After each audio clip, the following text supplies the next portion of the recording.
They tryna turn Trenton into Baby Flint. Been signs by depression on the billboards ever since. 100 years ago we was lynched. Now they use germ warfare to kill us. I'm convinced, got the evidence. I look around and it's evident. Then go down to City Hall and see so much negligence. Real art is intelligent. A true artist sends messages that speak to your intelligence. They fought and died so I can do my thing. Not to get drunk and high or join no game. I will not let none of you die in vain. For my people I bang, bang, bang. My ancestors been through so much pain. I don't let them die in vain. My ancestors been through so much pain. I don't let them die in vain. I rep for you in everything I do. I rep for you in every place I go. I rep for you in everything I do. In every place I go. They say post-traumatic slavery disorder's fake, but I just tell them all to wake up. Everything we went through, what a way down a rape, bro. Isn't all genetic makeup. So I am my ancestors from block to block. Let's build like it's Tetris. We must unite, link up like a necklace. They fought and died and we disrespected. So I come to correct it. The legacy they left I protected. We only think about self and neglected. You're African but yet you rejected. No. My ancestors been through so much pain. I don't let them die in vain. My ancestors been through so much pain. I don't let them die in vain. I rep for you in everything I do. I rep for you in every place I go. I rep for you in everything I do. In every place I go. I do.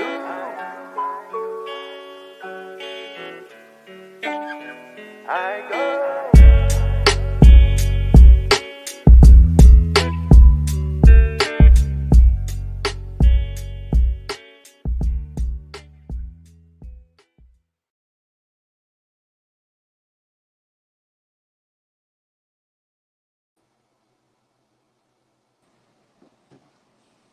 Assalamu alaikum. Walaikum assalam. Okay, we're back live. New Freedom Exchange here on Facebook Live, New Freedom Exchange, YouTube Live, New Freedom Exchange. I am one of your hosts, Brother Bilal, and I'm joined by. Assalamu alaikum, Sister Marsha. How you guys doing today? Yeah, it's Friday. It's Friday. Woo-hoo-hoo. We made it. Made it by the grace of Allah. The Creator, that we blessed to see another Friday. So how are you feeling, Sister Marsha, about it? Today's a good day. Beautiful outside. I got to work early. So, super excited about that piece of it. No, but a beautiful day. It's always great to be above ground, right? And have another opportunity to do some amazing things. Listen to Khutbah today by Imam Anton Mateen. Heard he was fired. Muhammad Nur. Oh man, that thing was fire. I was like, okay, that's my brother though. That's for sure my brother. But yeah, he definitely inspired me today. So overall, good day. Pretty light, no pressure. How about you? Alhamdulillah. I mean, mine was good, man. We just family hooked up. Brother Deen is in town. He came over across the state lines, into New York City. Beautiful tri-state, beautiful Big Apple, and we did Juma today at the park. Nice. At Roy Wilkins Park in Queens, in Southeast Jamaica, Queens. Is a very historic park, of course, named after Roy Wilkins himself, who was one of the a civil rights icon. Also played a critical role in the NAACP in the early 1930s, up into I believe was the early to mid 70s, almost the mid 70s, while he was one of the trailblazers for the NAACP. So they named the park after him. Nice. So we had a great time. It was beautiful weather outside. Yes. And I really enjoyed the fact that the weather remained cool. It remained nice. It was a nice breeze. The shade was nice. And it was an overall really chill day. Can't complain about it. And again, like I said, very grateful. Shout out to Imam Antomiteen and Master Muhammad Newark. Definitely want to check out the cookbook for sure. So I'm Sure. saying we definitely support our young imams. So I'm Yes. saying supporting our young imams who are doing marvelous work in the sense of trying to hold down the Jamaat, hold down the community, and trying to do the right thing. So I'm saying so.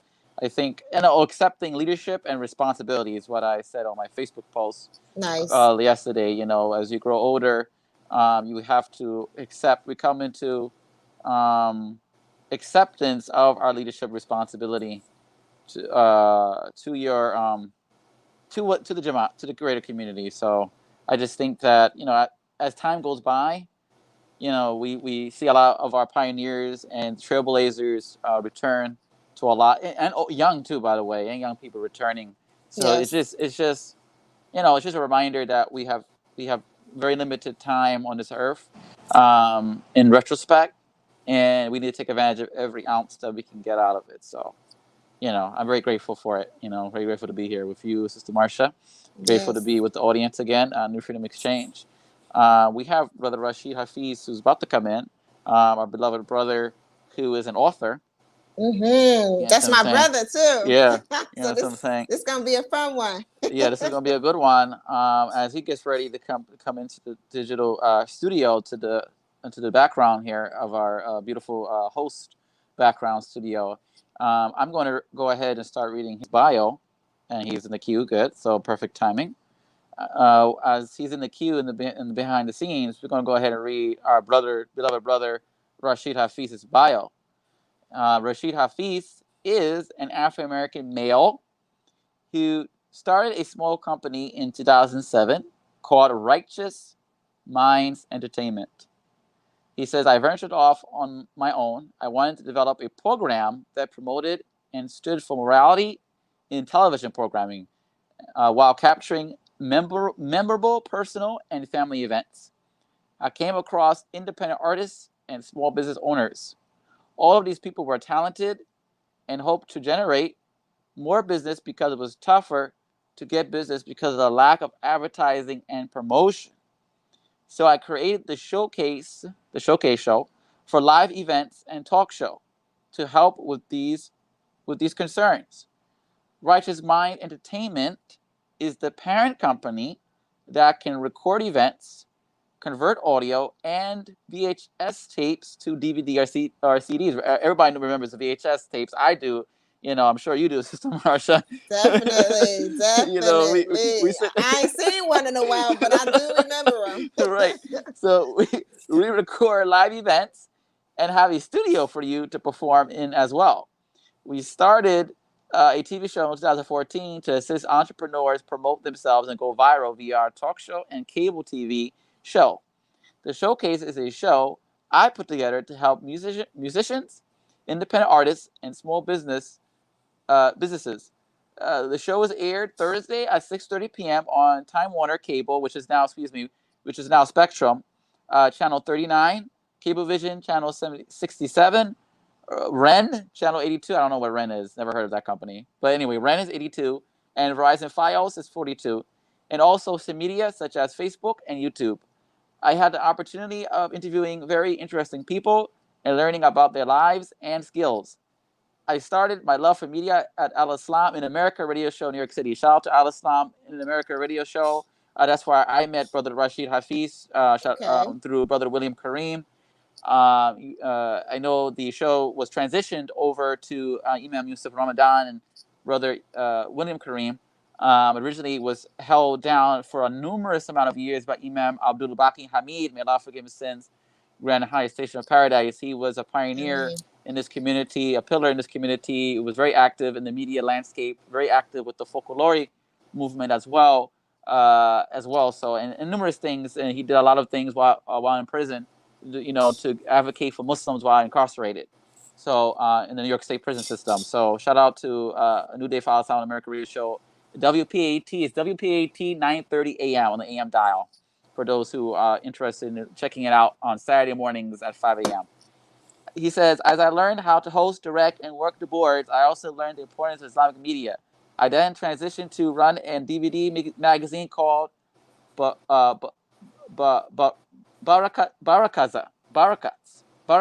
with a Z at the end, which not only gave insight on how Muslim Americans lived, but also the African American experience across the USA. I continued on developing Islamic programming and focusing on promotion Islamically inspired music on the Islamic Showcase, which became a mixtape and a weekly web TV show. In January 2016, I suffered a heart attack and a stroke at the same time. I remember this. I do. I remember hearing about our brother. Now, 2 years later, by the grace of Allah, I am back walking and talking with a mechanical valve similar to a pacemaker in my heart. I plan on continuing my work as I look to developing more books and activity books about Islam and yearly concerts featuring Muslim artists and start my web series up again. Without further ado, let us bring on our beloved brother, Rasheed Hafeez.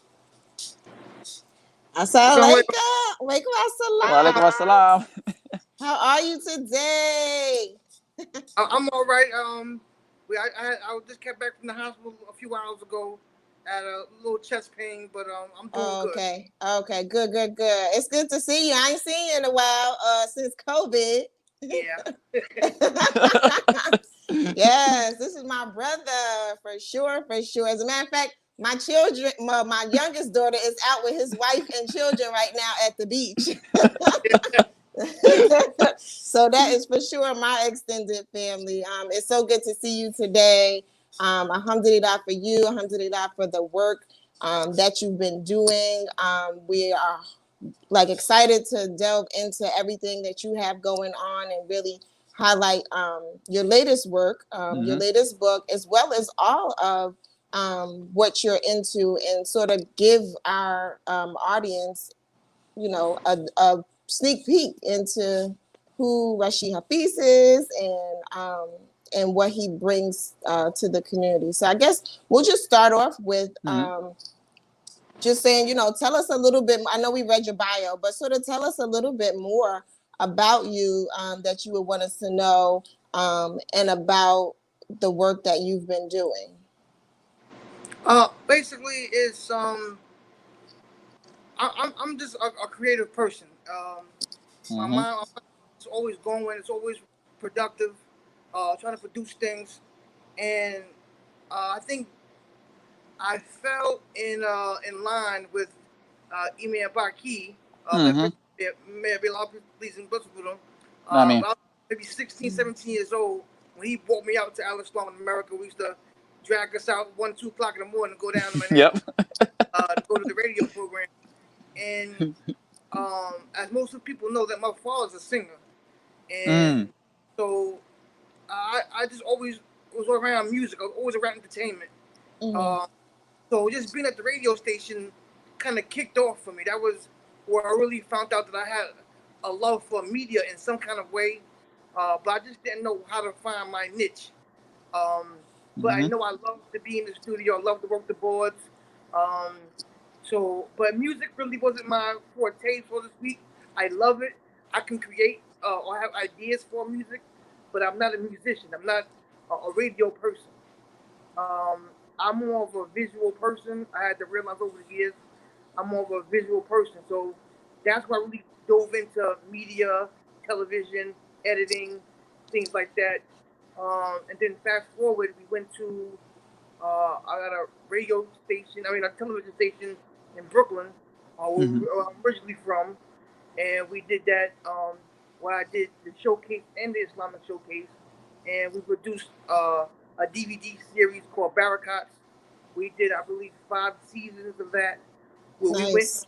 we went to different states, from New York to New Jersey to Chicago to Atlanta to California, and we just interviewed all the Muslims in that town, from imams to sisters and how they were living, musicians, small businesses, and so we will compile all that together. And subsequently, that's how I met my wife out in California. And then from there, we fast forward to us getting married, having a family. But I always continued on the music. I mean the visual aspects of editing and recording. Um, and then like we read earlier, I had a heart attack and a stroke. Um, and that really like dampened me a little bit because when you can't walk and talk for a while as an adult, it's very frustrating. So I really couldn't verbally communicate. Mm-hmm. I couldn't hands. I couldn't stand on my own 2 feet. Mm. For a month, a good month and a half, and that's just not like me. I'm not the type of person that depends on other people to do stuff for him, and to have be at the will of somebody else, but really angered me. Mm-hmm. Mm. Um, so I got into a real deep depression, and where I would snap at people for no apparent reason, and I didn't know I was doing it, but that's just how that side of me just they say that's what the stroke does. It makes Right. you snap, makes you you get really short tempered, um, and that's where I had to really find myself, so to speak, where I never really did before. I didn't really know who I was growing up. I really couldn't identify who and what I was supposed to do. Right. But then at that point, that's where my creativity had to shine. I had to think of during rehab, you had to get up every day in rehab. I didn't want to get out the bed. I was tired. I didn't. I was so down on myself. I was so angry with myself. Why did I have to go through this? Why is it me? Type of stuff. I can't walk anymore. I can't even wash my own self. This is, you're a bum. Mm. You're no good. You're no good to no one. Yeah, all this stuff was rushing through my brain at the same time. And a lot of people think, well, depression isn't a big thing. You can just get out of it, but it's not something that you can get out of. You have to have that kind of thrive or the kind of drive to have something to combat it with. And that's what I had to dive in my creative side to where I had to think of old songs I used to listen to, James Brown, uh, Fight the Power, Public Enemy, things that really like got my mojo going. And I put my Mm-hmm. headphones on, dive into that, Mm-hmm. and then that's what got me out of the bed. Um, I mean, everyone knows that God, Allah, is all knower. That's the reason why we get up in the morning. But I always believe if you don't, Allah is gonna give you stuff. But if you don't go get it, then it ain't no good to you. So Allah gave me this opportunity and gave me these special talents to get myself motivated and get going. And then after that, after being home after a few months, not being able to go outside, I couldn't be able to walk up a flight of stairs, couldn't walk down the street. I couldn't go outside. I was in the house stuck, being depressed. Mm. Um, and I just had to think about being creative again. That's when we came up with the Muslim City Activity Book. That was actually my first book. It was an activity book for children. And I just remember joking about it with a friend of mine named Umar. We always would joke about what if we had, because everyone has Dora the Explorer and children have their Muppet Babies and things like that. And our Muslim children always have that to kind of go with when they go out their parties and things like that. So what if we had a guy named Bean Pie Bilal? So we joked about it, we laughed at it, and we left it at that. And then one day I just said, what if he had a imam friend? And we could call them, what we gonna call them? We could call him some kind of alligator. It's Ali. So Ali's in the name. That's a Muslim name. We're gonna call him Mm-hmm. Alligator. Now what's he gonna be? He could be Sheikh Alligator. We joked about Yes. it, and then my mind just kind of like exploded, and I didn't think about stroke anymore. I didn't think about being useless anymore. I dove into the activity book. That took me about 2 years to create, but I just Mm. took time after time after time, planning, reviewing, and had to really had you help me with it because my mind really couldn't function the way I wanted it to. But I got all my thoughts out. People reviewed it, and we put it out.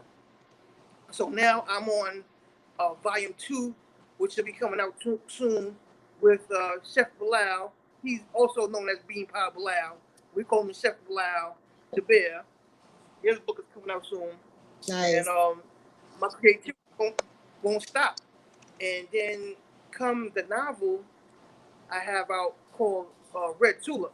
Mm-hmm. That's my newest book that's out right now. Um, that originally was a movie that I wrote. Um, Mm. After I came out the hospital, I wrote the movie. I wrote the script. Brother helped me write it, and I could never get it off the ground. I couldn't get enough funds, or I couldn't figure out how to get enough funds to put it together. And I Mm-hmm. was getting frustrated. No one wanted to be a part of it. Mm-hmm. No one wanted to help Mm-hmm. produce it. No one wanted to help fund it or anything because it was about a Muslim basketball player. So Right. Mm. once religion is involved, no one wants to touch it. So I once again got frustrated, but I said, you know what, I can't let this go to waste. Mm-hmm. So I said, let me make it into a book. And the book is where I can help fund the movie. So I had to go back and rethink the movie script, had some help, and we structured it to be a book. And we had to run through a fine comb. And the synopsis is a young Muslim sister. She wants to play ball. She has a lot of adversity going through her life, and she meets up with a Christian young lady. She's Mm. going through a lot of adversity through her life. And they both want to play basketball, but they don't see how to do it, and they wind up becoming best friends, and they wind up helping each other, fulfill their dreams and fight against the not just Islamophobia for her, but just women in general, saying that women can't do this, and women can't do that, and you're not as good as men. And look at the WNBA; no one really puts it on a higher platform than the NBA. So it's Right. kind of like the things that I saw as a man that women go through, and I kind of articulated that and formulated it into a book, and to show that people in general can work together to pursue their dreams, whether they're black, white, Spanish, Arab, Christian, Muslim, Jewish. If you really have the love for something, forget all the stuff aside. You can do it together, like Imam Baki and the Fukalari Mm. movement. We've seen that. Even with Imam W. Muhammad, everyone had other religions come together to pursue one godly thing, and I think that needs to be also focused on. So the book has a lot of layers in it, um, and I figured that it's a time for that kind of book to be put out. Nice. Nice. The brother Rashid has been, he's been through a lot of challenging times, as you can see, with his physical health, and we're thankful to Allah that you have your back and you're up, your creativity, your creative juices is flowing. You've given us content, and even before that, you've given us years of content. You know what I'm saying? With the showcase and with everything you were doing. I want to go back a little bit in what you're saying. A little bit back to your. So you say you grew up around music. Even though that wasn't your thing. As far as pursuing, you wanted to pursue more of the editing process, the coverage, the providing the press, in the media outlets. So what I want to ask you, what kind of drove you more so to the media aspect of of the media aspect of terms of the work that you do? What drove you towards that? Um, well, if I understand your question properly, and if I don't explain it to the Mm-hmm. way you wanted to, just let me know. It all started for me. Well, two things. Um, One, my father's a singer, so he always told Mm-hmm. me singing is not the job; it's the entertainment, it's the showmanship. So a lot of times you may see artists get on stage and they just stand in one place. That's not entertainment. You're just standing there singing or standing there rapping. You have to put on a show. You have to give a physical show, a visual show, so people can see and mentally get some kind of feel to it. If you stay in one place, they're gonna go to sleep. So that kind of always drove me to want to do something visual instead of audio. Because we when you see colors, you think certain way. When you see some kind of motion, you feel a certain way. So that got me going a little bit. Also, my youngest brother, when he was about, I think, 8, we're 14 years apart. So when he was about 8, um, he was playing football and basketball, and I would go record his games, so we can go back and look at it and have fun, tell jokes and things like that. Until one day, his one of his friends on the team, they were teammates. His sister, was having a Sweet 16 party. So his mother always seen me with my camera. So she said, "Hey, I'll give you $100 if you record my daughter's Sweet 16 party." And this is back when we had the big old cameras with the VHS tape in the camera, things like Yes. that. There was no SD cards back then. So I recorded, and then I thought to myself, you can make money off of this. And I said, well, let me do it. So when I went there, already my mind was uh, figuring out what shots to take, where to go, what would be the best look, how would this come good across camera. That automatically came inside of me to, not just to stay in one spot with the camera, but I was, okay, she's coming from that angle, let me get over here to get this best angle. I loved movies. I'm a movie fanatic. I grew up on Eddie Murphy. And that was my guy. Still is my guy. It's just action movies. Uh, uh, Different strokes, different TV shows, Knight Rider. These kind of shows brought something out of me, especially when the action hit. So different angles always was like in the back of my head, like, what would this look like if I did it this way? What is the best way to get the kind of motivation going? So that's what really got me going. So I always had it in me. I just didn't know how to grasp it until I got that call to really record a birthday party. And just a small segue. I remember I didn't, and I always encourage parents now to uh, watch your children, watch them very carefully and see what they're doing as a kid and see what they love to do. And you should thrive for them to do what they love to do as a child. Because I like growing up as a child, I remember making my own mixtapes on the radio, having a cassette tape and recording things on my cassette tape, and then mixing them together to make my own mixtape when I was a kid. Did you Or wait? I editing have a stuff question. on TV. I have a question. Yeah. Did you stick the paper or some kind of tissue into the cassette in order to retape over it? That's the throwback. Yes, throwback. I'm not gonna see my age. Stuff is.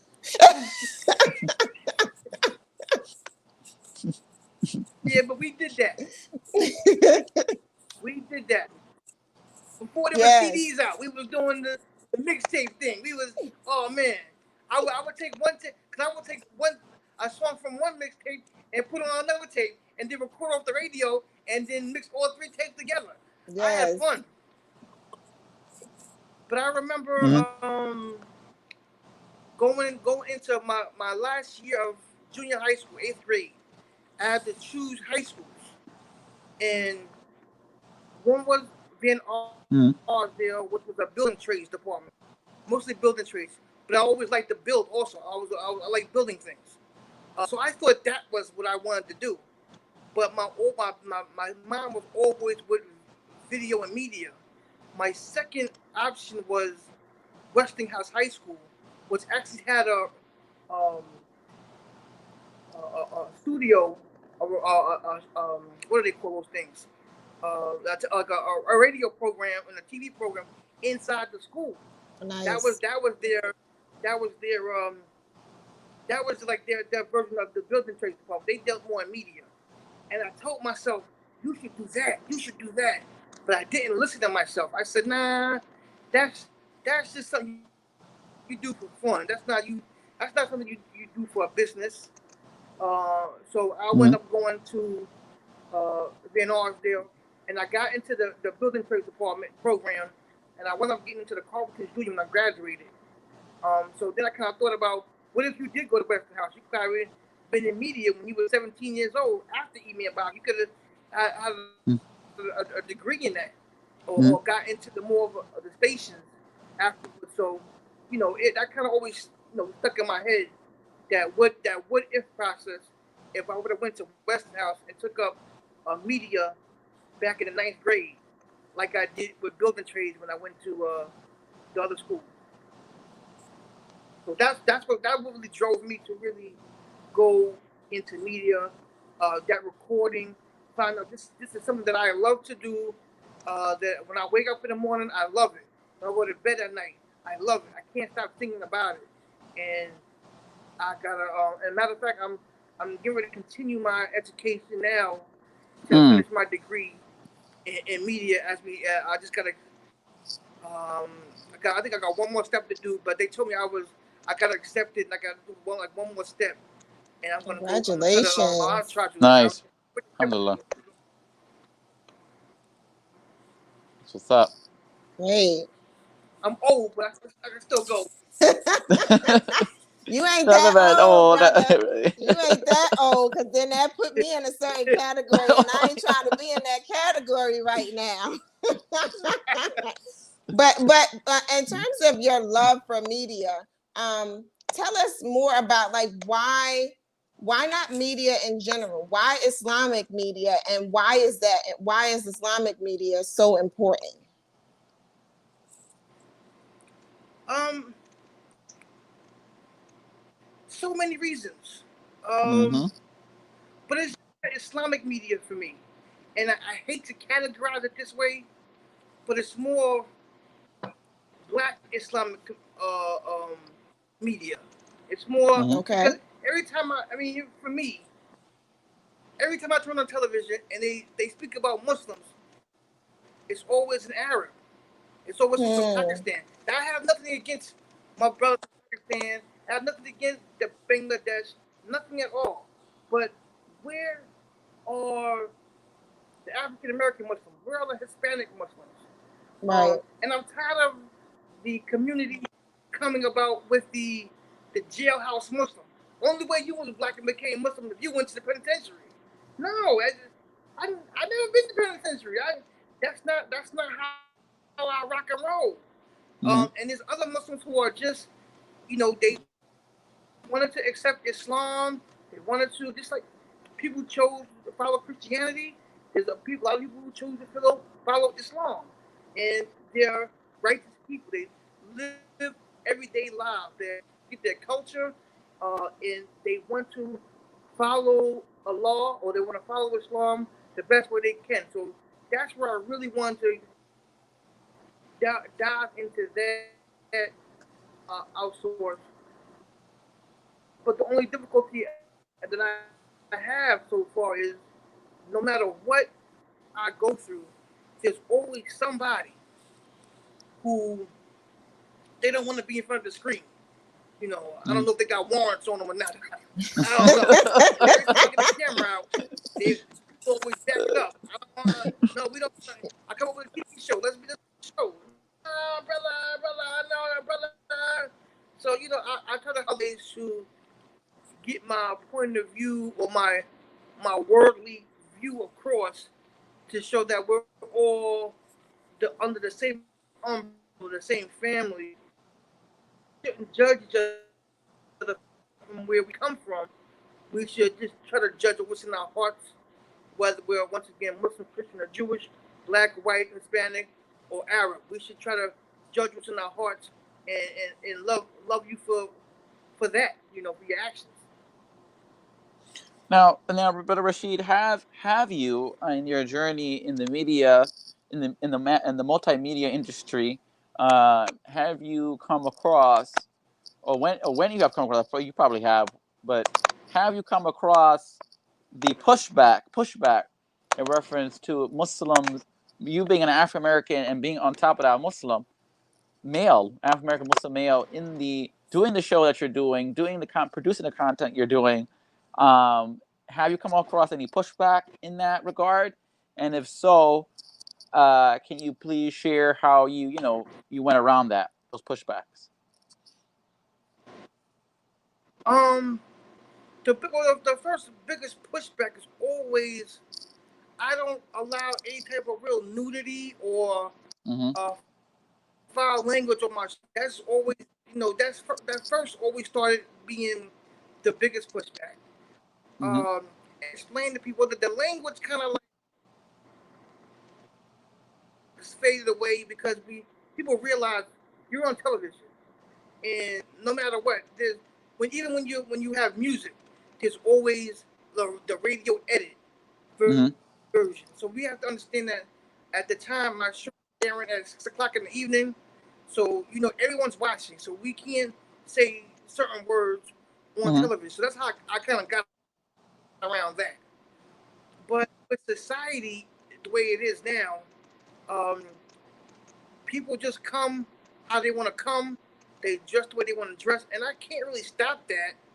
I just try to ask people, try not to dress, especially the young women. Try not to dress a certain way because when you come down to a radio program or a broadcasting program, there's always men around.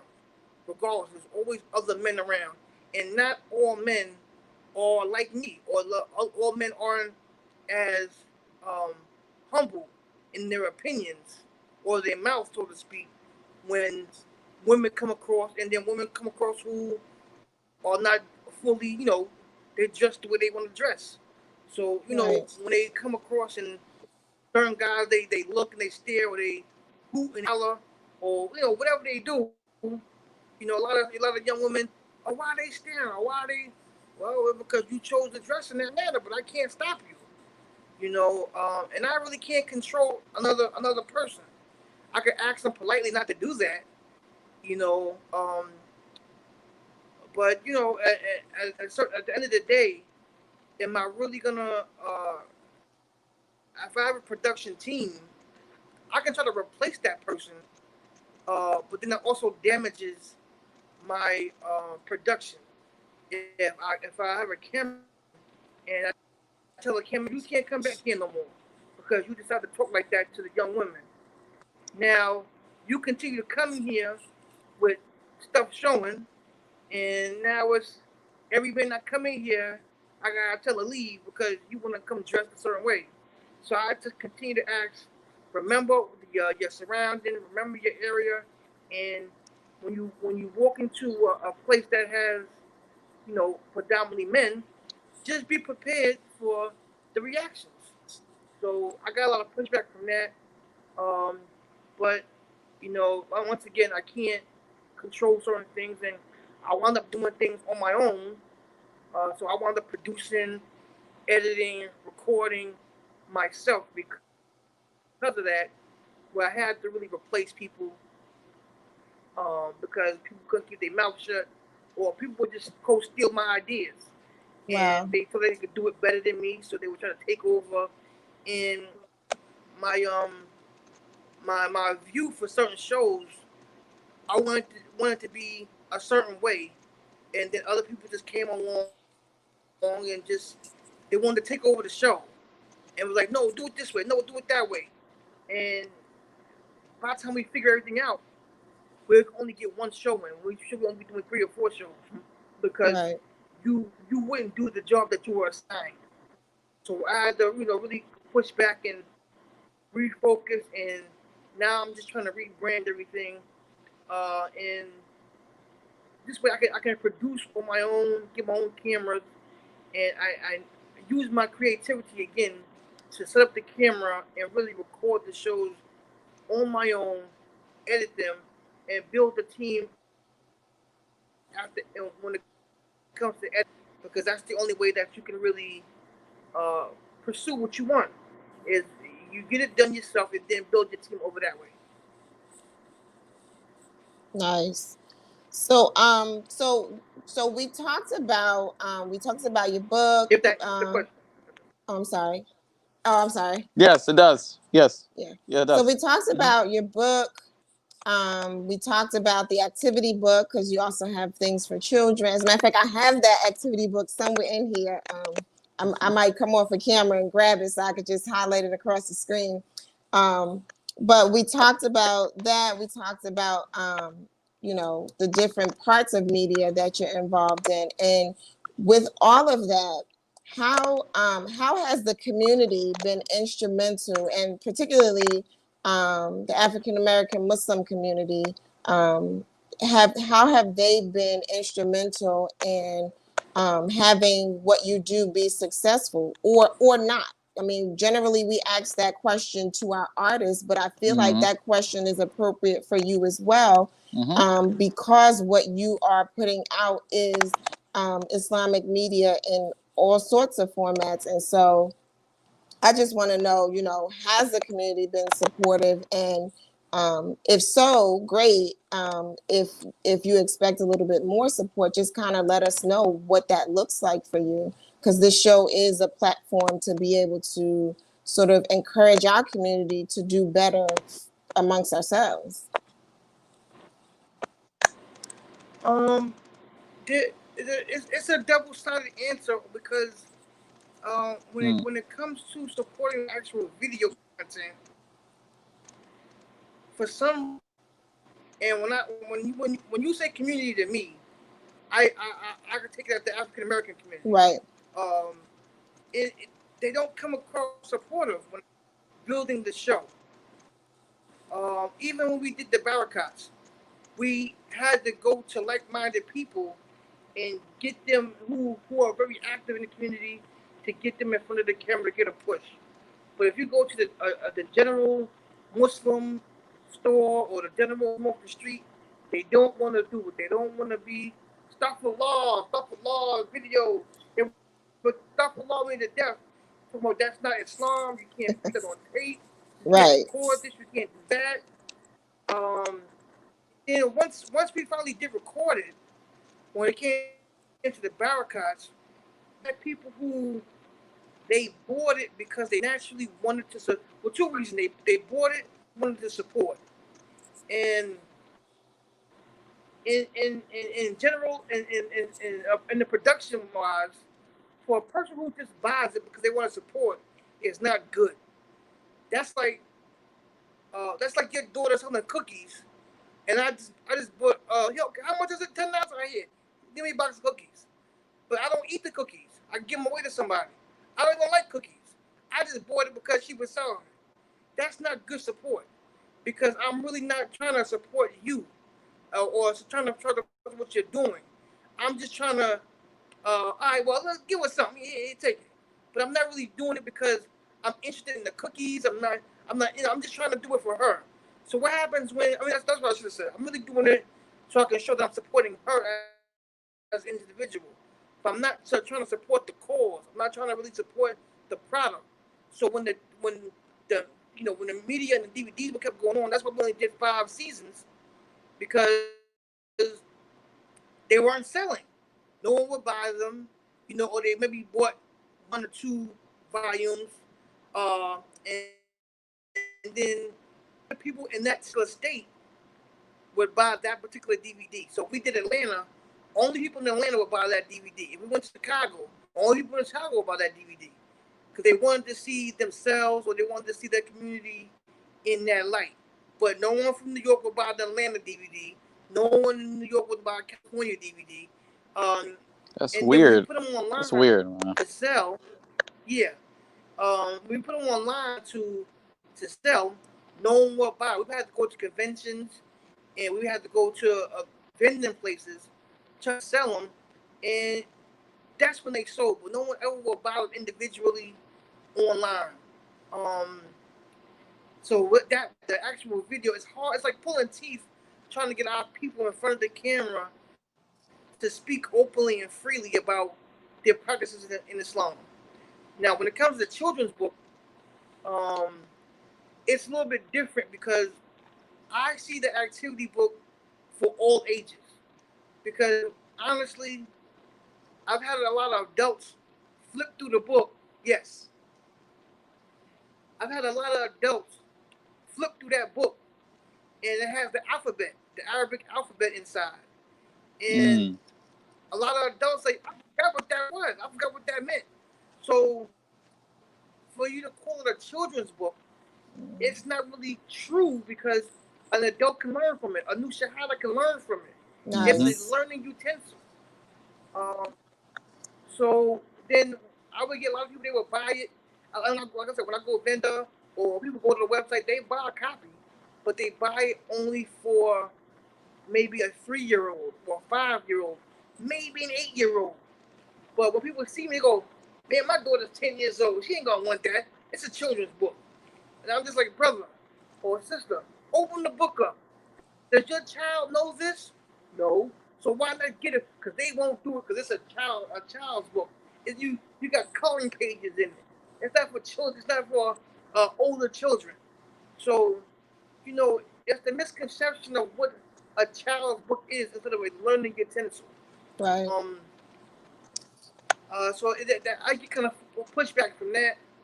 Um, and then, like I said, it's just Then you have other people I've come across, and we've been trying to get them in Clyde Muhammad schools for the younger children to learn, but for some reason our Clyde Muhammad schools are not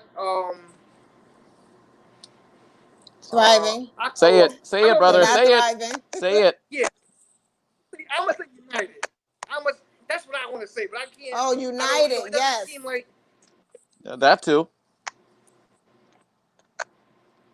So I figured, I always thought that the Clyde Muhammad schools should have been more like the charter schools or the public schools in the sense that there's a body of government that they approve certain books to distribute in these schools, and then we got so many schools closing up because we're not supporting them. Right. And I also use the books as a fundraising tool.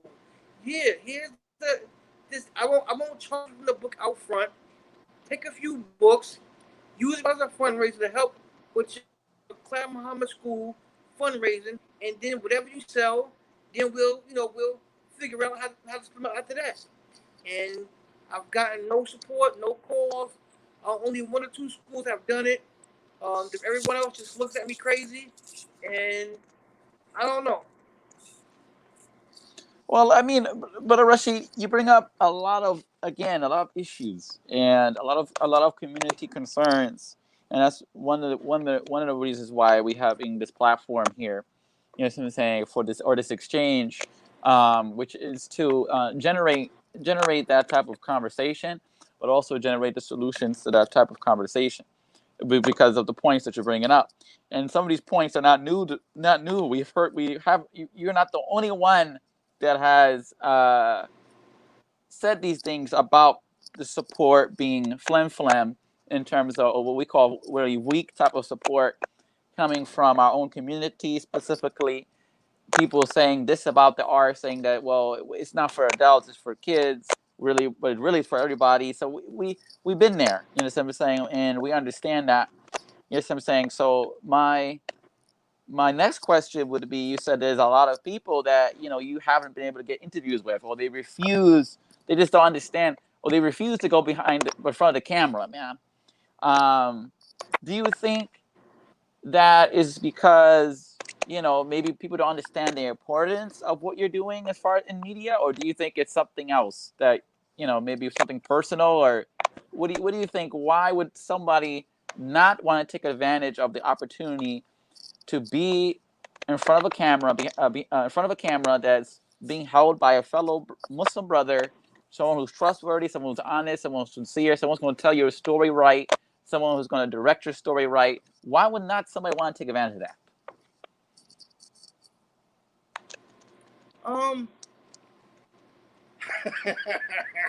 Honestly, You're like, wait, which answer do you want me to give? Because I got both. Yeah.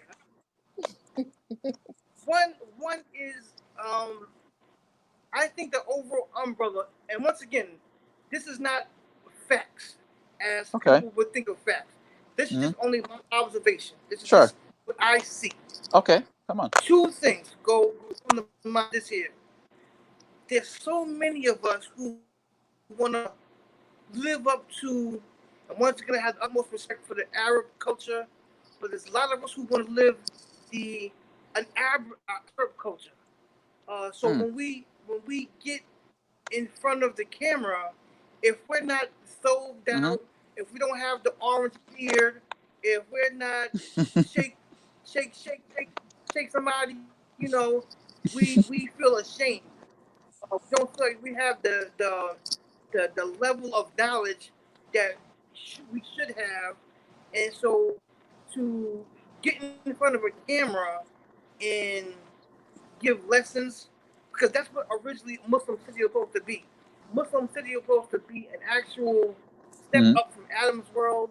It was supposed to help show our children the Islam and have teachers on the recording, teaching uh, Islamic studies and teaching different types of adab, things like, but actually human people instead of puppets. And I think that one is we don't feel like we're a lot of them don't feel like they're at that level of what they say. Oh, Islam is an Arab thing, so we must equal to our Arab counterparts. So when they feel less than or inferior, they don't want to share it because they don't want to get it wrong. Um, the other part of it is that if they feel that their Arabia or the knowledge of the Arabic is so strong and dead on, they kind of, once again, this is my opinion, they feel like the African American community is no longer their community. These, these Muslims, these are not the Muslims. These, because a lot of us, we all have our faults. So once our brother does something bad, there's, oh, you went astray, stop off. They don't want to connect with that brother or that sister. Unfortunately, we still have a lot of brothers who still got one foot in the deen, one foot in the street. We got a lot of brothers like that. We got a lot of sisters like that. But every religion has it. Thirdly, or choking the time, thirdly, man is the lost. We understand that. So for us to see our brother or sister going astray and hands out to help them, they kind of like, well, you're not gonna pull me under with you. That type of mentality I see, because I feel that if you really want to help your brother and your sister, you would have got on this DVD, you would have got on this show, and you would have taught the best Islam that you can. You would have had classes to teach new shahadas or people who, what do they call, the reconverts or whatever the revert. Help teach them, bring them on the show. Yeah, revert. How to chemo properly. What's the dress code for men and women? How to do this right? Have a show to teach that and make people welcome, and also help the people who aren't, well, I shouldn't say aren't Muslim, I don't use that term, but who don't practice Islam, show them that, hey, we're just like you. We love God. We try to practice it the best way possible. Now, we vary in different stories, but we're still all one ummah. We're still one community. So that's our way of reaching out. Because I'm sure Christians don't mind preaching or singing the gospel the way they see it and singing it to everybody. But once we get it, it's kind of like,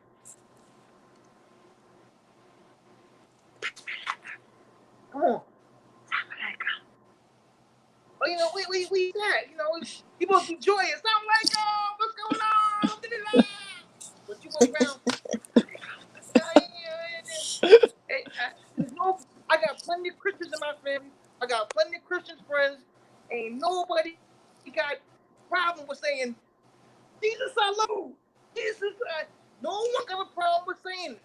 But when people of our color, when they get in certain places, they want to whisper it.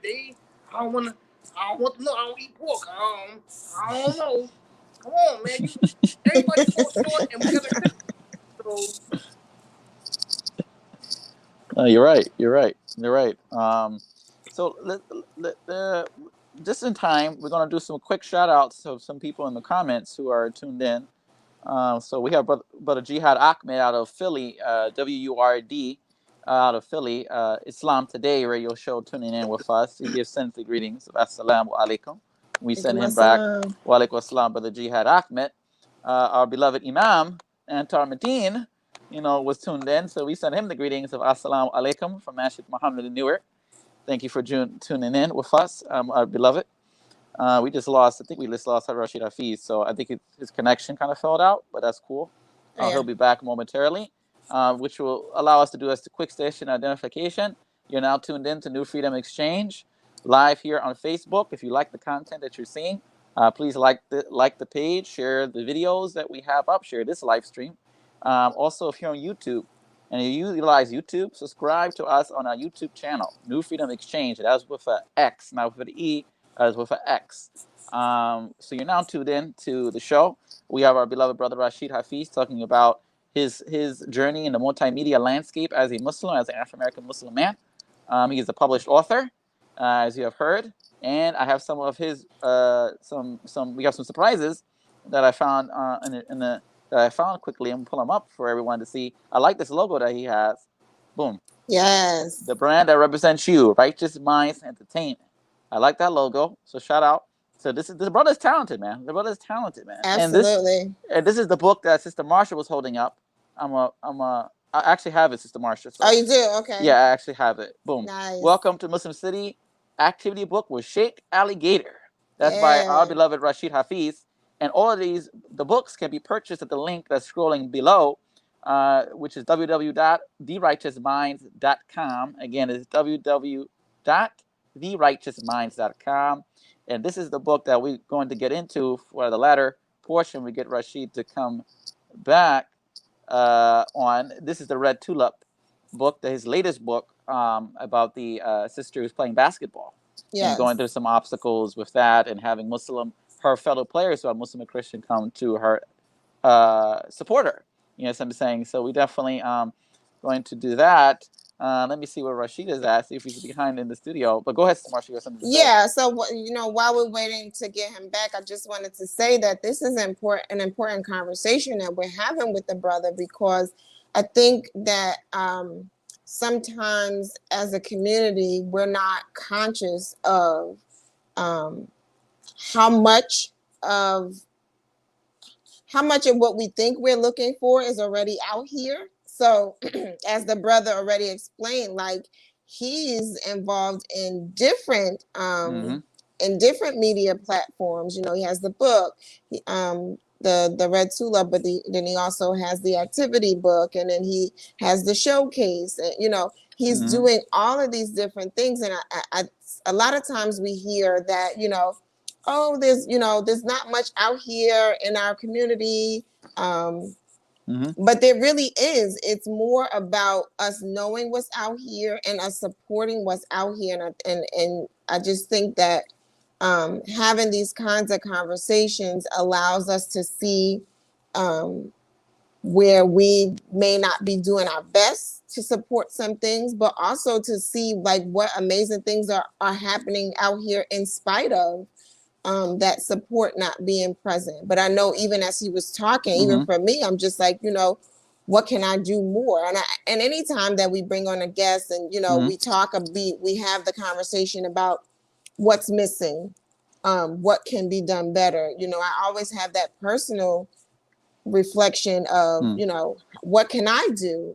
Because if I'm having that personal reflection, my hope, my prayer is that our viewers, our listeners are having that same kind of reflection, so that the narrative changes, so that when we're having this conversation 6 months from now, a year from now, 2 years from now, 10 years from now, it's a different conversation. And the conversation is, the community is behind me 100%. If it wasn't for the community, I wouldn't be moving forward. So it's definitely important that we're having this conversation. And I would encourage you all to buy the brother's book.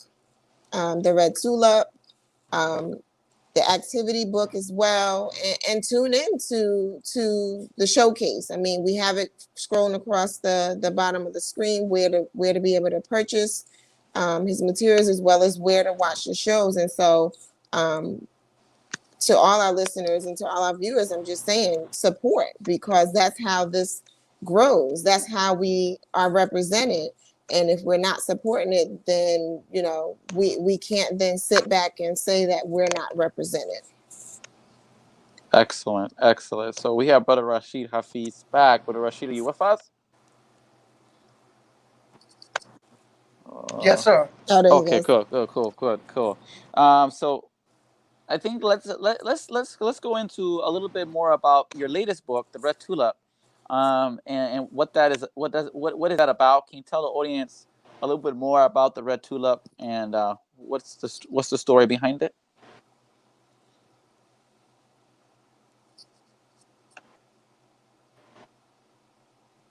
Behind the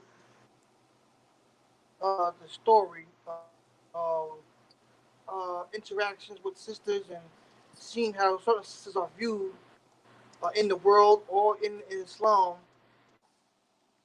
that a lot of sisters do things, sports, or they want to do certain things in the world that I guess you would say is male dominated.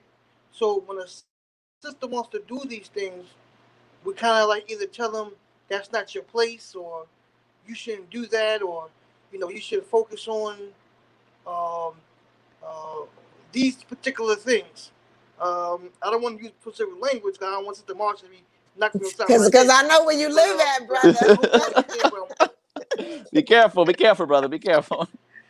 But it's yeah. But it's just certain lines that society doesn't want the sisters to cross. And within this story, you have one sister. Her mother played basketball. She had a love for basketball, and she wanted to play.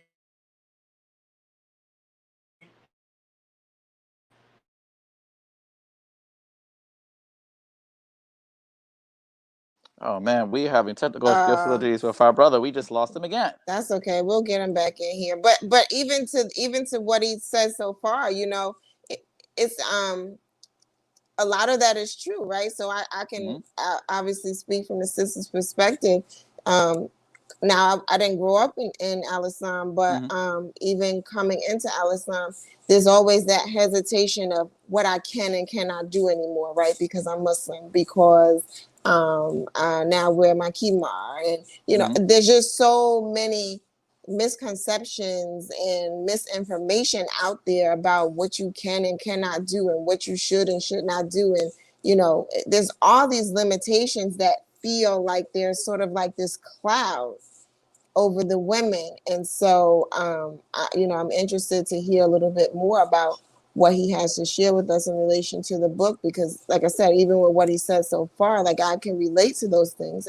And for me, I have 3 daughters, and so my message to them is always, to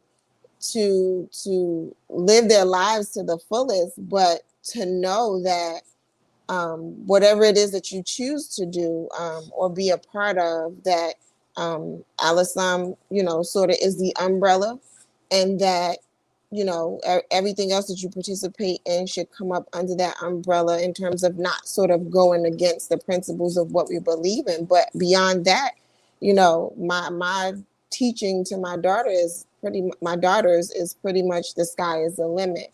And I feel like as a community, sometimes that pressure to be something or not do something is so heavy when it comes to our women. So it sounds like this great narrative that he has with the book, and it's interesting to know that a brother is perceptive about that, right? Yeah, because it seems like a sister would be more astute or have that sensitivity to the fact that exists for us as a community. So I just feel like, it's alhamdulillah that a brother is telling this story obviously from a sister's perspective, but Mm-hmm. that a brother is even astute enough to know that that exists for women and girls in Islam. I mean, I think it's a major. Again, I think it's a major thing. You know what I'm saying? I think it's a major issue. Uh, I think it's a major issue to be addressed. I mean, like you said, the sisters go through a lot in our community, and those especially those who revert to Al Islam. A lot of sisters sometimes feel left out. A lot of sisters sometimes feel, and the brothers too, but especially on the topic of the sisters, a lot of them feel left out. You know, there's not enough resources. The sisters are not friendly enough. The sisters are too hard on them.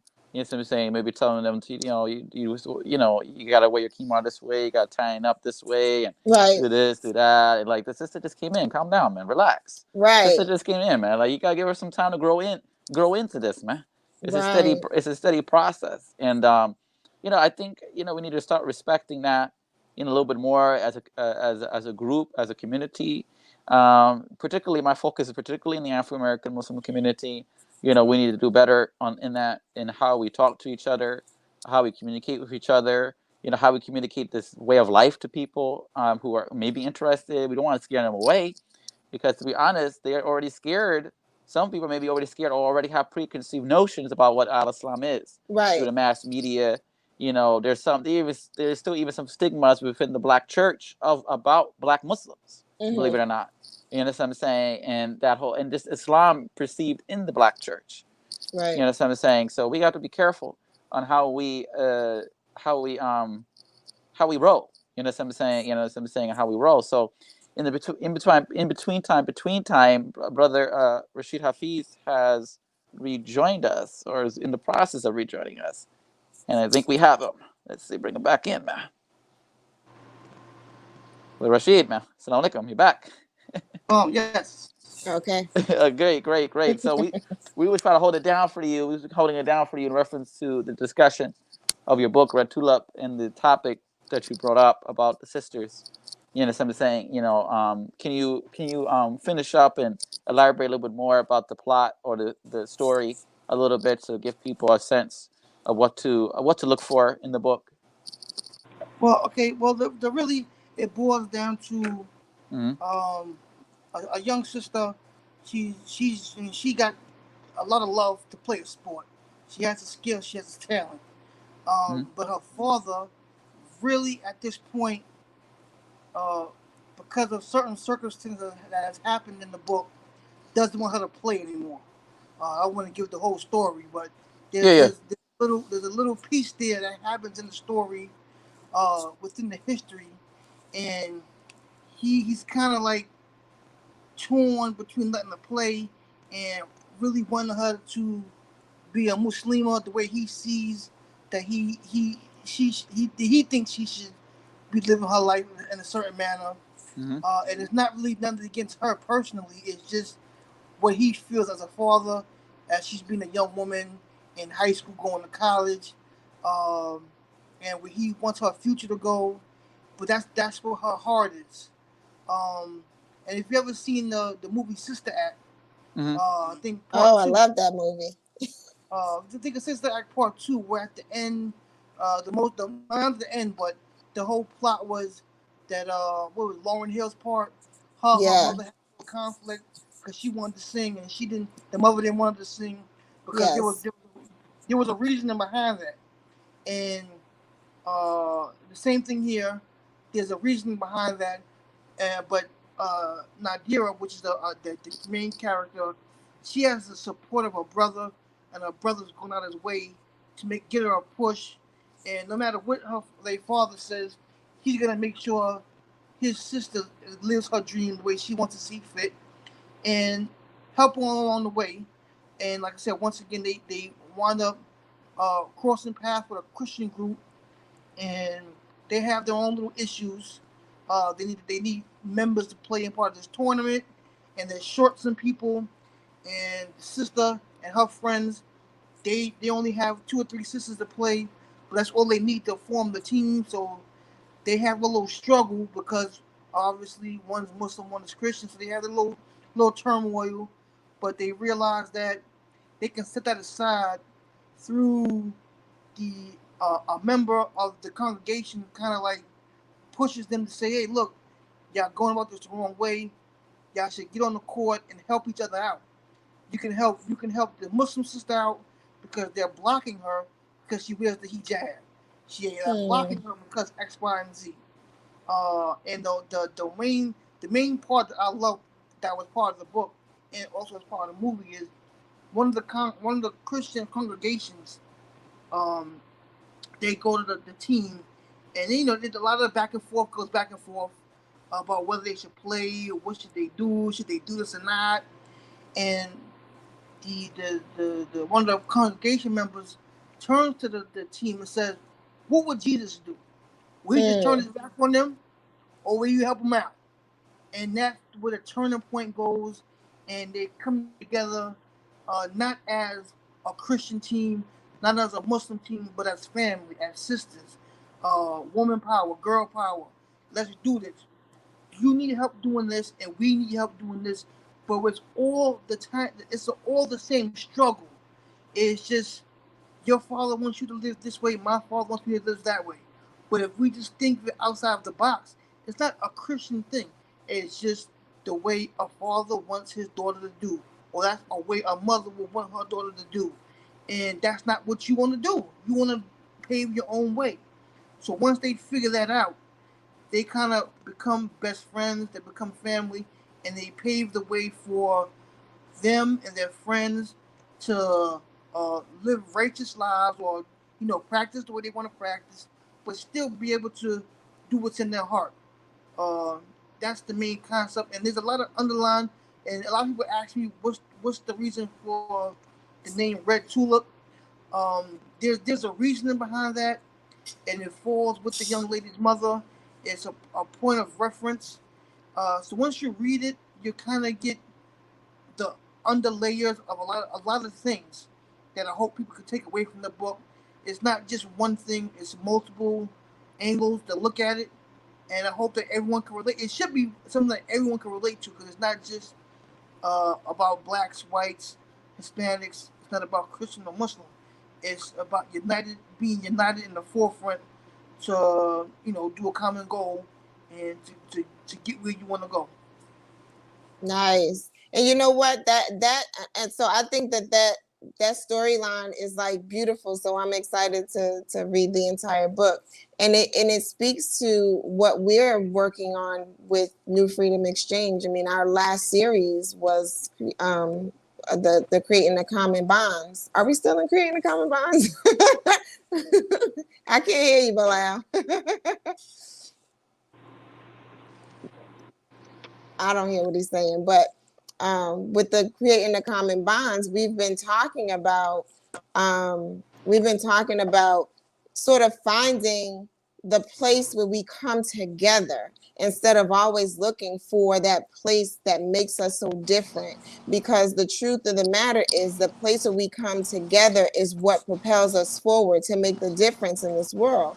And so the other pieces of it really winds up not mattering so much, as long as I respect, your position and you respect mine. The commonplace is where the work really flourishes and makes a difference. And it sounds like your book is on that same wavelength. So alhamdulillah for that. Check mic, check mic. I got you. All right, all right, all right. Alhamdulillah. Yes, I just want to say that just want to pull up our beloved brother's book, so therefore everyone can see it on the screen. You know what I mean? Let you know what was coming out or what's already out. This is the Red Tulip, by a novelette by our brother Rasheed Hafeez. It's available for purchase now. Link is below. TheRighteousMinds.com. Go get it. And don't forget the activity book, Welcome to Muslim City. An activity book with Sheikh Alligator. This is for all ages. And not to be, like he said before, not to be just mistaken for a children's book or children's activity book. Adults can learn too. We can learn and build together. So, Welcome to Muslim City activity book with Sheikh Alligator. That's also available for purchase. And brother Rasheed Hafeez can also he has a beautiful logo which we showed before. The brand that represents you, Right This Mind Entertainment, is available. Rasheed Hafeez, how can people reach out to you if they want to be a guest on the show and all of that you have? Email me at righteousminds1 or you can Mm-hmm. just give me a call 646-210-2982, and they can find me on all social media. Instagram is RME underscore printing and design, or the showcase with a K on Instagram. So the showcase is spelled with a K, SHOWKASE. So you can find me that way, or YouTube, the Showcase Talk Show. So you think of Showcase, think of a K and not a C. Excellent. That's just like almost similar to what we're doing here with exchange, not with an E but with an X. You know what I'm saying? So excellent, excellent. We're going to put that down here too for the believers so they can see that, for the people to can see that. Any closing remarks that you would like to leave the audience, Brother Rasheed? Just be yourself.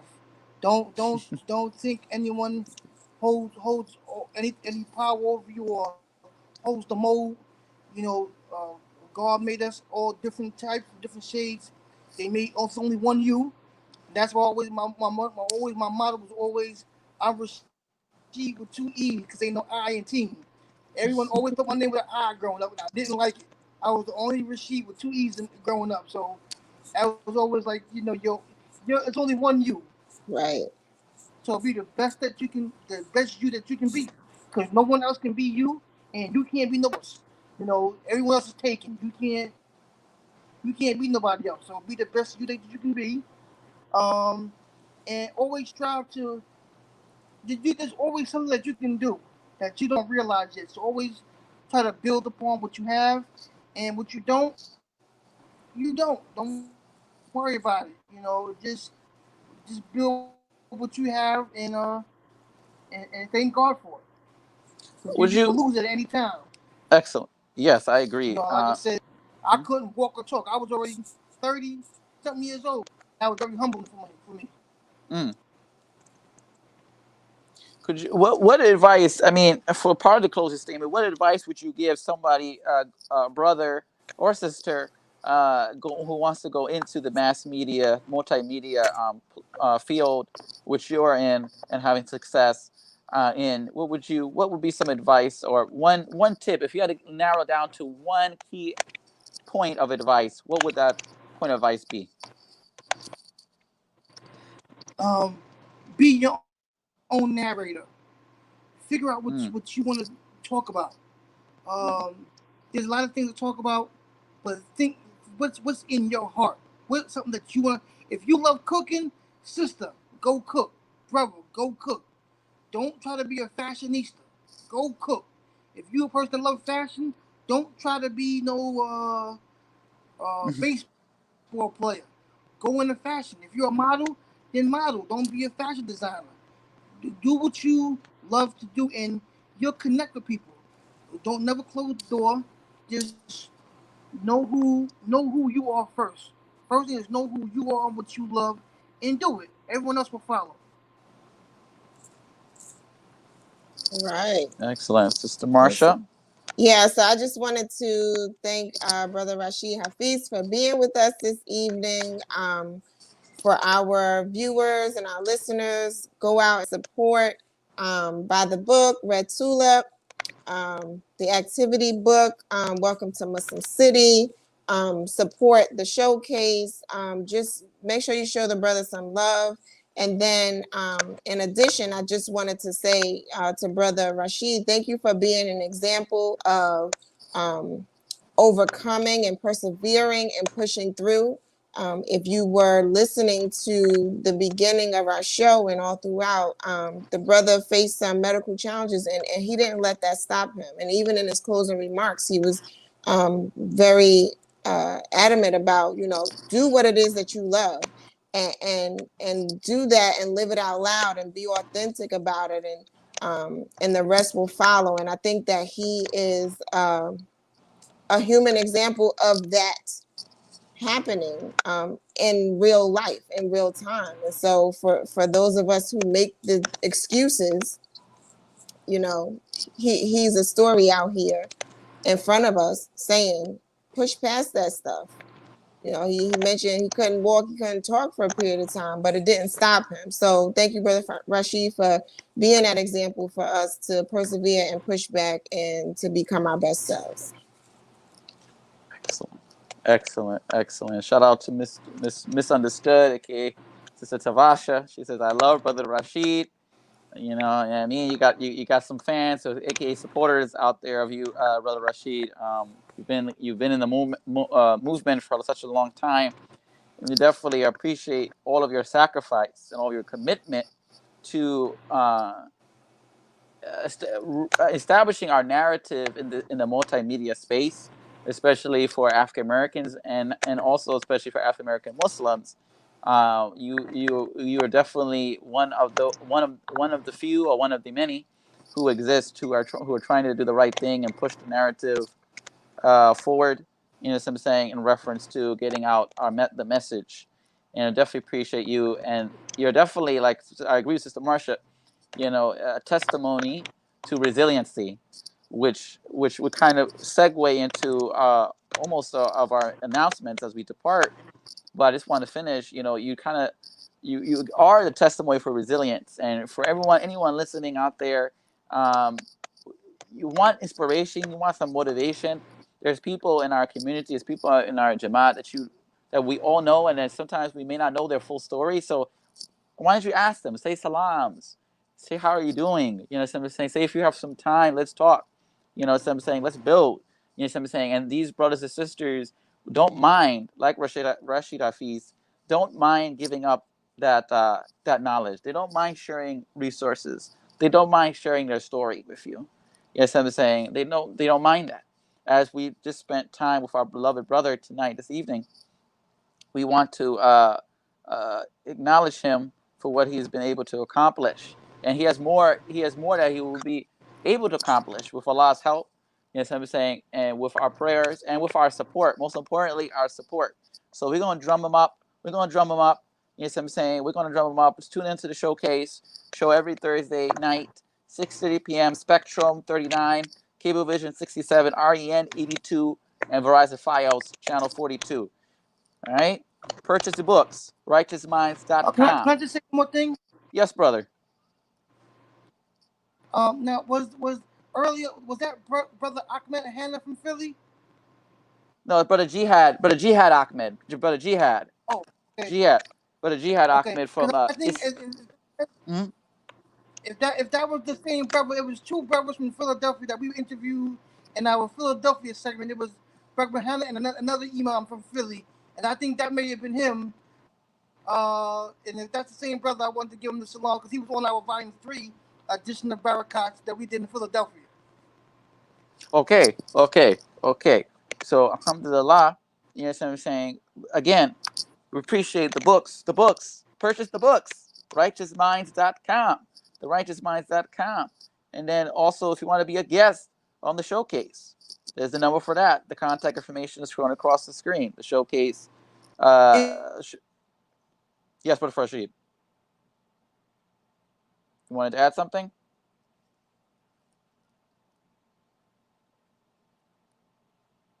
Okay. Then Instagram. His Instagram can be RME for underscore printing design. RNE RME underscore printing design. Again, our brother does business cards. Our brother does logos. Our brother does brochures. You name it, converting files. You know, converting CDs. All of that. He does everything. Production. You want some camera work? You need some camera work done? Rasheed Hafeez is the man to go to. Rasheed Hafeez, we weren't able to play your video. I don't know what happened. It's supposed to be an MP4, but it's not coming in on our end. But we'll get together offline, and we want to play your video on our next show. So therefore, we can use that as a platform to support you in what you're doing. So we'll get together offline about that and try to get that rectified, so we can go ahead and put your video on this platform. But again, we appreciate you.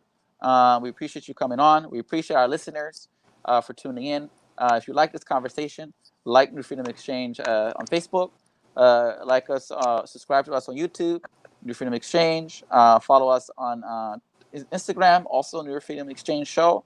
Some quick announcements. On Monday, we will have our beloved brother Kachabi Abdullah, a great artist in our community. Kachabi Abdullah will be on our show Monday. This is Monday at 7 o'clock, 7 p.m. Eastern.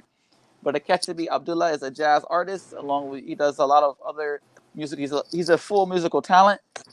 He'll be coming on to share his talent and also share what he's working on, which is also very important to what we discussed today with Brother Rasheed in terms of media. So he'll be joining us on Monday at 7 o'clock. Also, please do not forget about the Bilalian Trust. PayPal, we have the Bilalian Trust to support the cultural and historical heritage preservation project. PayPal.me/Bilalian Trust. We have completed our first publication, which will be available to all those who donate any amount of money. PayPal.me/Bilalian Trust, as we look towards building out our platform and getting to more publications and digital archiving work. And lastly, cannot forget about the patron, our daily patron, NFX Daily. Patreon.com/NFX Daily is where you'll find us on, and to support us on any level, any one of those levels that you see there, we would appreciate it. As you know, we embark on this journey to give and produce more content and to produce more quality content. This will help us in the long term. So anything that you can come in on what level would be beneficial. And blah, blah. Oh yes, last thing before we end, we will end this show with a promo from our beloved, a message from our beloved Dr. Zaid Abdul Karim. Dr. Zaid Abdul Karim is hosting a free webinar. Remember, we talked about resilience. Yes. This show with Brother Rasheed Hafeez is a testimony of such. And this weekend, it will be a special free webinar hosted by our beloved Dr. Zaid Abdul Karim, and that's on what day again? Sunday. Sorry, Sunday at 2 o'clock. Yes. Sunday at 2 o'clock, 2 p.m. Eastern. And the link to register for that, I have it. Here we go. There we go. Scrolling across the screen, tinyurl.com// Dr. Z online B-Day course launch. It's our beloved brother's birthday. Happy birthday To Dr. Z Abdul Karim. So about resiliency and happiness. If you like that course, we will be hosting his courses on our NFX Learns platform. So this is just a precursor to that, and it's free. So take advantage of that opportunity. And we're going to play his video as we go out. And if there are any more announcements or any other things that you, Ms. Sister Marsha, want to say before we close out, please. I wanted to hear about the pie raiser, but I ain't hear nothing about the pie raiser. The pie raiser, yeah. So the pie raiser, NFX pie raiser tour. Today is New York City. This weekend is New York City. We have gotten a few orders, but Deen is out on the streets making deliveries as we speak. Just finished up in Harlem this evening. We have our beloved Sister Marsha. She ordered some pies. Thank you, Sister Marsha. I'm waiting for the pies. We got you. We got you, sister. The pie no raiser. Rush. No rush. New Freedom Pie. Check out New Freedom Pie on Facebook and on Instagram. New Freedom Pie on Facebook and Instagram. We will be doing pie stops to various cities with the pie raiser, and that's also funds that also go to our needed, I would say, our needed expenditures, and also projects that we'd like to support other Muslims. So if you're a Muslim or even non-Muslim and you're interested in raising money for a particular cause, maybe to go to school or to, if you're going through a traumatic experience maybe or whatever, you need some money for whatever reason, let's talk. We have a staple called the pie raiser. We have a format, and we can discuss offline, to help you out and facilitate that the pie raiser for you, so you can raise those funds necessary to complete your project or to complete whatever payments you have to make on anything of that sort. So the pie raiser, again, is New Freedom Pie on Facebook and New Freedom Pie on Instagram. We're coming to Jersey. We're going to do the tri-state New York City area, so that includes North Jersey. So we're going to come to North Jersey, so don't worry. Don't worry, Sister Marsha. Get your Jamont ready over there. Okay. So we're coming to Newark, coming to East Orange. We're going to tackle all the folks in Jersey City and everything else. So, so that's the pie raiser. Also, give one more brief shout out to our Trap and Ride Sister Marion. She just launched her website. I don't have it up with me, but I think it's trapandridellc.com or trapandride.com. Anyway, that will be posted on the New Freedom Exchange page, Facebook, after we get off the show. She just launched it a couple of days ago. Congratulations. So we want to say congratulations to our guest, Sister Marion, our family, who's doing very well with her business and it's health and wellness. So we all need it. So without that, if that's all being said and done, I think we are ready to send our pieces to everybody. We didn't want to leave you, but we have to leave you, and we'll be back soon, God willing, inshallah. And I hope everyone enjoys the rest of their Friday evening and the rest of their Friday, and enjoy the rest of your weekend. Peace and blessings. Assalamu alaikum. Assalamu alaikum. Peace. Are you tired of all this fear and loss energies during this pandemic and these racial injustices? Well, thank you. I am Dr. Z, greeting you in light, love, peace, and harmony. I've devoted my life and my career to teaching personal and professional development, leadership development, particularly self-leadership and transformation. Boy, do we need self-leadership and transformation now. I think we have to take responsibility for our thoughts, the images, the feelings we have, and our behaviors. Otherwise, we are just left to the influences of the media, of not so right-minded people, and the fear and loss that's gotten totally out of control. It's gotten to the point where some of us, we are crying out, when comes the help of God? The help of God is always near. Now, I'm going to confess to you that I've had some dark days during this pandemic. And it got so bad I cried out. But when you ask different questions, you get different answers. Anybody know what I'm talking about? Thank you. So, by asking different questions, I was led to a formula for resilience. It's a powerful formula, and it's proven to work. It's helped me and it's helped others that I've been able to share it with. And that formula and practicing it has helped me come out of the darknesses into the light. And now I want to share this with the world. My mission is to bring mental and emotional relief to the people, to create refuge in our hearts and our minds and our souls, that we can begin to heal from this collective fear and loss into individual self-love and inner peace. So that's why I have created a webinar. It's a free webinar coming up this Sunday. And I'm inviting you to join me and this mission. It's going to be a special day because it's my birthday. And so my gift to the world is to share this formula for resilience, a prescription for life, to rescue our souls, our hearts, and our minds in these extreme times.